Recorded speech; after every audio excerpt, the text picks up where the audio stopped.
always know this. I learned this in the vagina workshop. I learned this from a woman who truly believes in vaginas, who sees vaginas, who helps other women see their own vaginas by looking at other women's vaginas.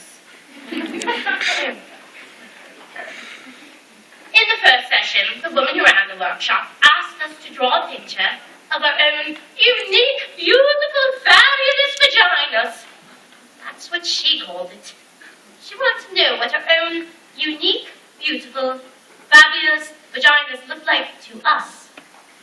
One woman who was pregnant drew a big red mouth, screaming with coins spilling out of it. Another very skinny woman drew a big serving plate with a kind of Devonshire pattern on it. I drew a huge black dot with little squiggly lines coming out of it. The black dot was meant to equal a black hole in space, and the squiggly lines were meant to be people or things or just your basic atoms that got lost there.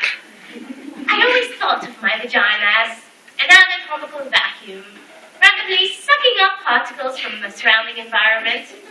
I didn't think of my vagina in practical or biological terms. I didn't, for example, think of my vagina as something attached to me. In the workshop, we were asked to look at our vaginas with hand mirrors. Then, after careful examination, we were to verbally report back to the group what we saw. I must tell you that up until this point, everything I knew about my vagina was based on hearsay or invention. I'd never really seen the thing.